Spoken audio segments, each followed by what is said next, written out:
சொல்லுங்க சார், உங்களையும் கொல்ல பாக்குறான்.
அவன் அடிக்க சார்.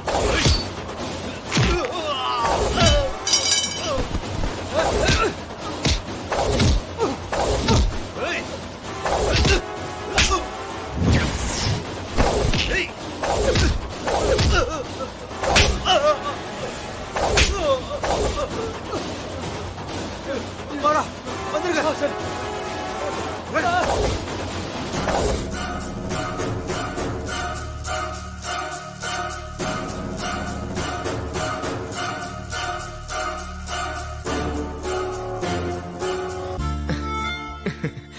வணக்கம் சார்.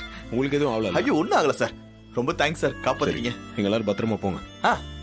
தம்பி ரொம்ப நன்றிப்பா. நீங்க மட்டும் வரலன்னா எங்க குடும்பத்தையும் அழிச்சிருப்பாங்க. ஆமா சார். கடைசி நேரத்துல கடவுள் மாதிரி வந்து காப்பாத்துனீங்க சார். அதெல்லாம் ஒண்ணும் இல்ல சார், நீங்க பெரிய வார்த்தைலாம் பேசுறீங்க. உன்னை இங்க யாரு வர சொன்னது? எங்களை காப்பாத்தணும்னு நாங்க சொல்லவே இல்லையே. நான் வேலைக்கு வான்னு கூப்பிட்டப்போ முடியாதுன்னு சொல்லிட்டேன். இப்ப மட்டும் எதுக்கு வந்தேன்? நான் உங்களுக்காகலாம் ஒன்றும் வரல. இந்த இடத்துல வேற யார் இருந்ததுனால நான் இதுதான் பண்ணிருப்பேன். சாமுண்டீஸ்வரி, நம்மளை காப்பாத்துற தம்பிக்கிட்ட இப்படித்தான் பேசுவியா? அவர் இல்லைன்னா நம்ம யாரும் உயிரோட இருந்திருக்க முடியாது. அத மனசுல வச்சுட்டு பேசு. இந்த சாமுண்டீஸ்வரி லைஃப்ல யாருக்கும் ஒரு தடவைக்கு மேல வாய்ப்பு கொடுத்ததே இல்ல. ஆனா இப்போ நீ ஏன் குடும்பத்தை காப்பாத்த இருக்க?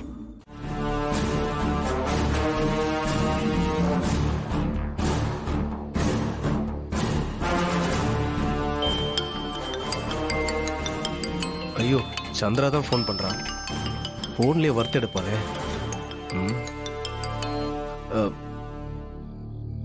சொல்லு சந்திரா.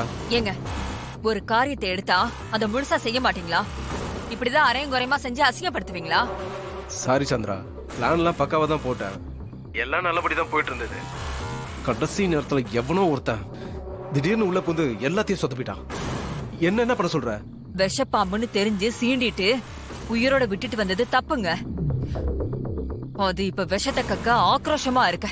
என்ன சந்திரா சொல்ற? புரியல. ஆமா, இப்ப அக்கா கொலைவெறியோட இருக்கா. தன்னை கொல்ல வந்தது யாருன்னு தெரிஞ்சா போட்டு தடுறதுக்கும் ரெடியா இருக்கா. என் மேல டவுட் வர மாதிரி உங்க அக்கா ஏதாவது சொன்னாலா? அப்படிலாம் எதுவும் பேசல. இருந்தாலும் நாம கொஞ்சம் ஜாக்கிரதையா இருக்கணும். கொஞ்சம் அசந்தாலும் கண்டுபிடிச்சிருவா. நீ முதல்ல ஜாக்கிரதையா இரு. என்னை விட நீ தான் எப்பவுமே அலர்ட்டா இருக்கணும், புரிஞ்சுதா?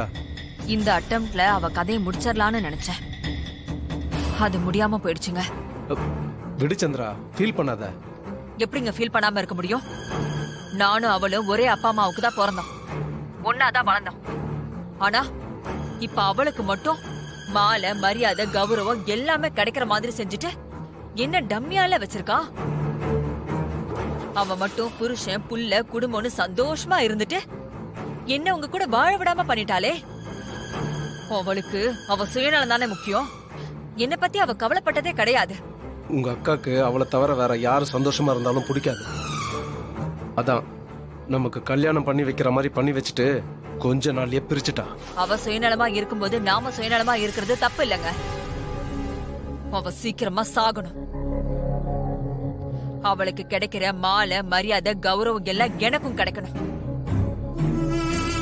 இங்க பாருங்க, உங்களால அவளை போட்டு தள்ள முடியுமா முடியாது, அதை முதல்ல சொல்லுங்க. ஏன் அப்படி எல்லாம் பேசிட்டு இருக்க? நம்மள பிரிச்சு வச்ச அவளை ஒவ்வொரு நிமிஷமும் கொல்லும் தான் வெறியோட இருக்க.